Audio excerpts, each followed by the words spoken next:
Hello everyone, my name is Sean Griffin, and in this video I'll be taking you through a demonstration of the LiquidFun library which I've developed for PureBasic. LiquidFun itself is a physics particle physics library uh, developed by Google, and it's built on top of another popular physics engine known as Box2D. If you're interested in learning more about LiquidFun, this is their website. Um, and likewise, Box2D is currently hosted over here at GitHub, for example. For this demonstration, you should already have a basic understanding of Box2D concepts because this is the engine that the library is built on top of. So it will make more sense if you have that initial understanding. So the demo itself, I'll just open up here.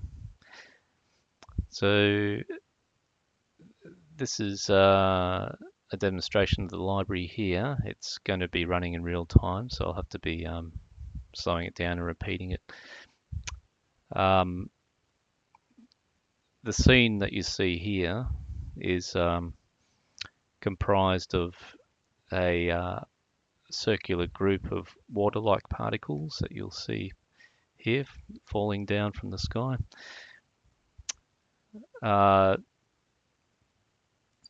There's also a platform down the bottom here that they're falling onto.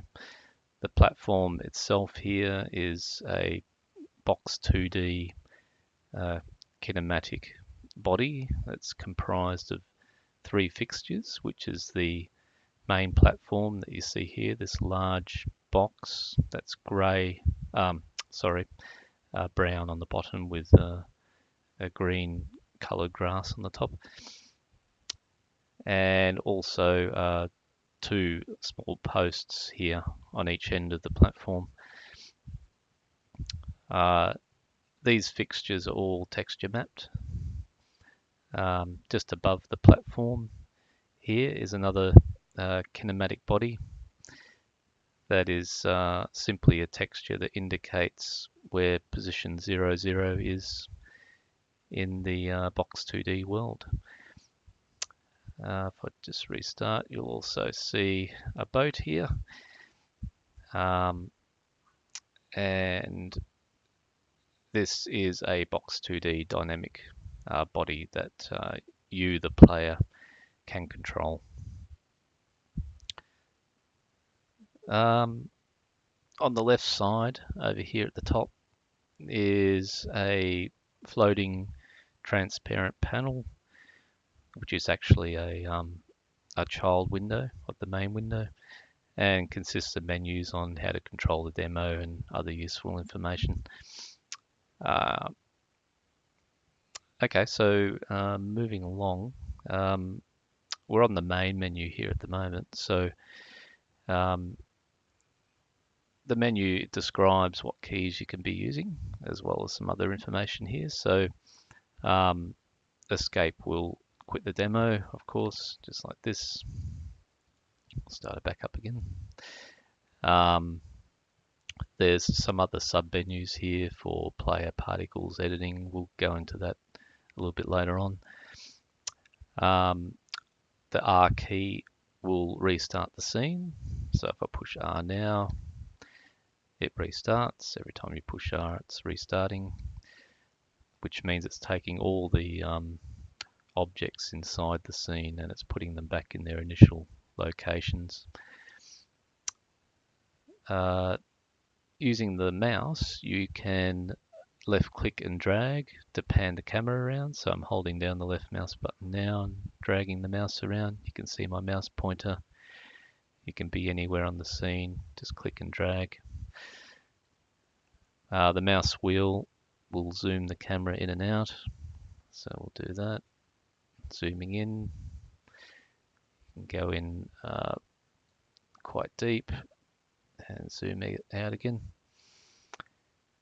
You might notice here on the information in the panel, the camera position is indicated. So as we pan around, you can see the measurements are updating in real time. So it's all following the standard Box 2D units of measurements, which are kilograms and meters and seconds.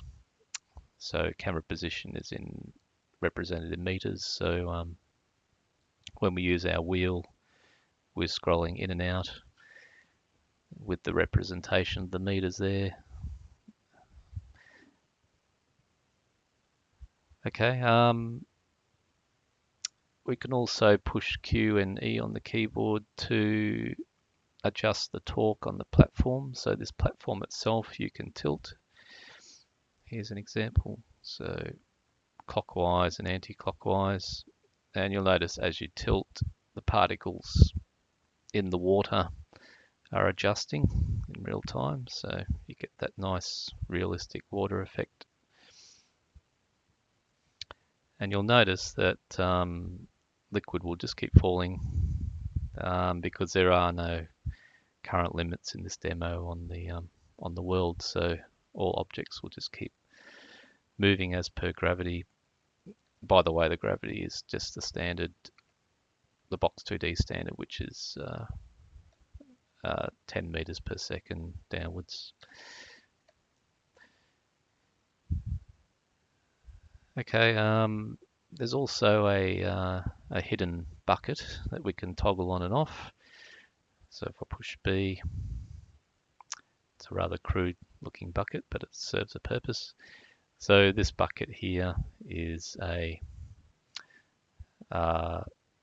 it's two bodies. It's one body here for the actual bucket itself, which is a number of fixtures. It's this red line, which is a chain type of fixture shape in Box 2D, as well as these three regular 4 vector polygon shapes in Box 2D, which are representing the bottom of the bucket. And this circle in the middle is the sort of pivot point, which is another body that's just represented here as a textured circle.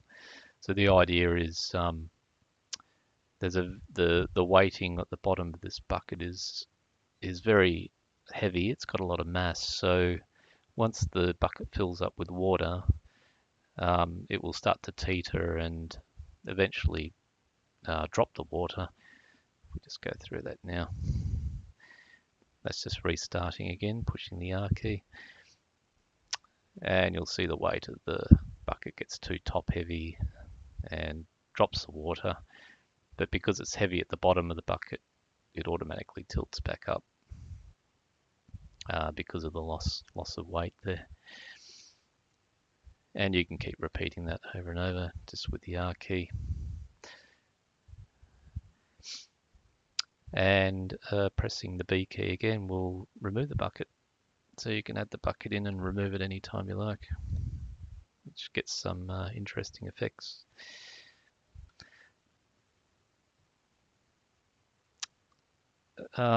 Pushing the O key will toggle outlining of all the bodies, which is quite useful. So if I restart the scene, push O, you'll see all the textures have a red outline now. So this helps you understand where the Box 2D boundaries are.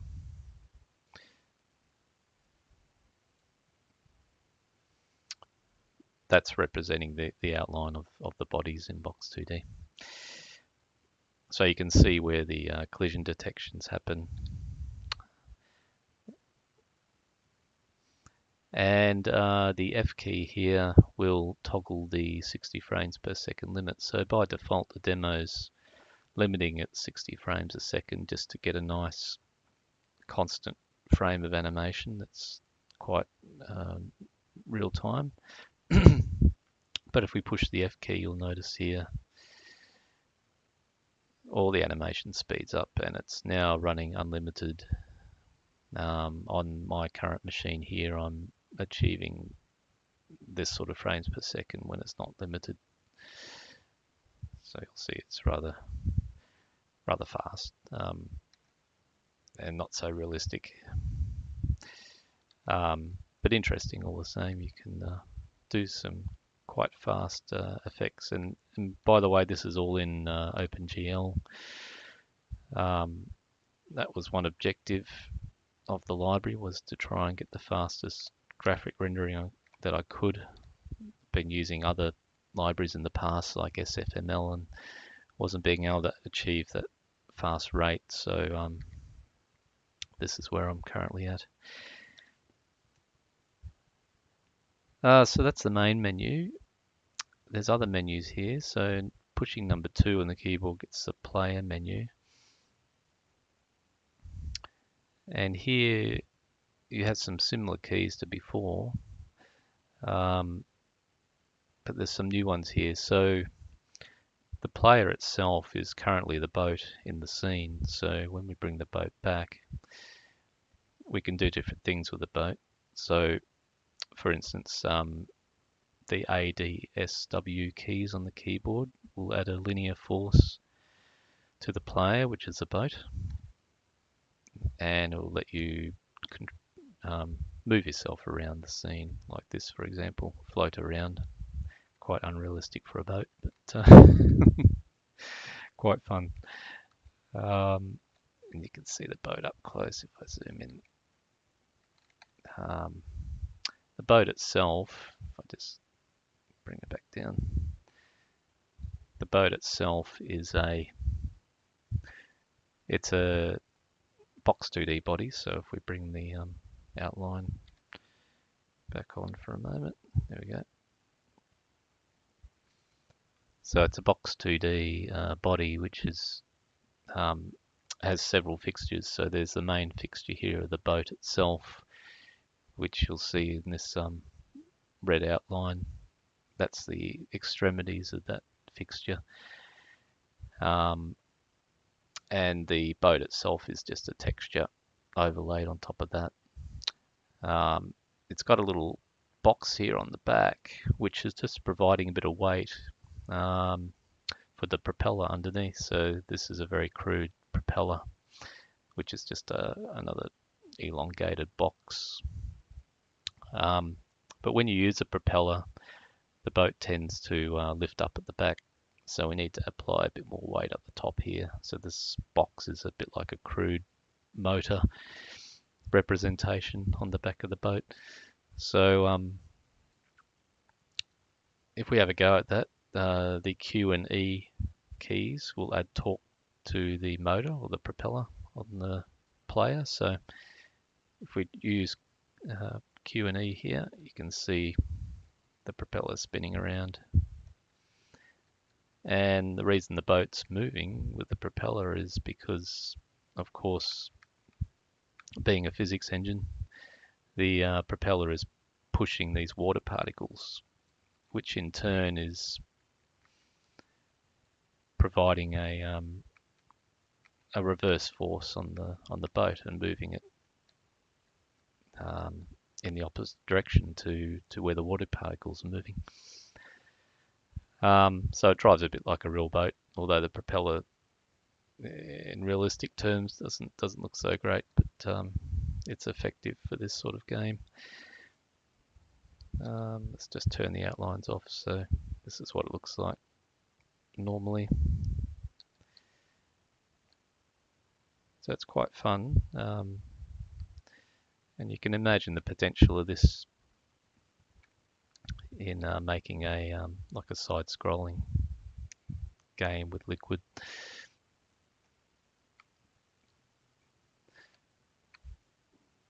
And of course, if you lift the boat up and push it down with some force, you get a bit of splash effect.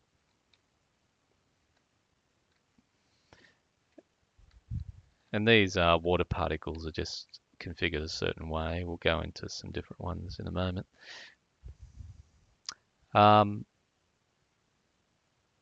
We've also got the ability to change the mass with F and G. I won't demonstrate that because it doesn't do much except to weigh the boat down a little bit more into the water. It's quite nicely buoyant at the moment. T here will toggle the tracking of the player. So if you push T, the camera will now lock on to the player in the center of the screen always. So the environment moves around the player now, which is quite nice. And the zooming works accordingly. Just demonstrate that by tilting. Even when we tilt the platform, you'll notice the boat is still staying in the center of the screen. Just turn that off. So T again will turn off tracking. And the X key will let you change the vehicle. At the moment, I've only got a boat and a car, and it's a very crude car. So here is the car by pushing the X key. And the car's just, the car chassis here is one body, which is just an outline of a box. And we've got the wheels, which are bodies in themselves, and they're attached to the car by a wheel joint in box 2D. So you can still use the same keys here. So Q and E will add torque to the motor of the car. So you can see here the wheels are moving. Likewise, it's pushing the liquid around, which is quite fun.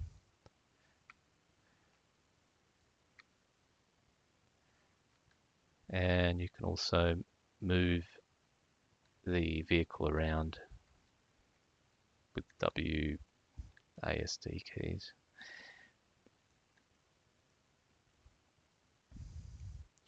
Okay, so moving along to the particle menu here, number 3 on the keyboard.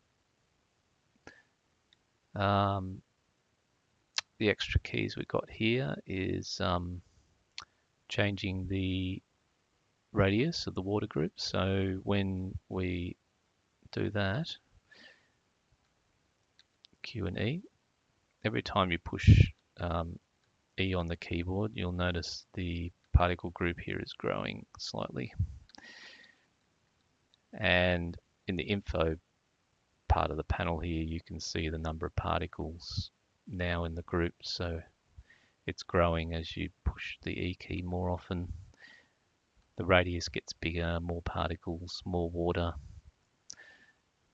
and eventually the frame rate will start dropping because it's putting a lot more load on the computer and the CPU.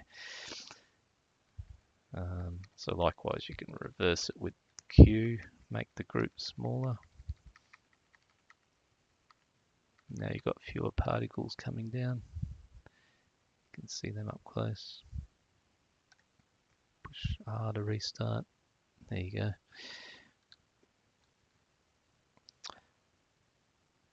Okay, let's bring that back up again. So we've also got the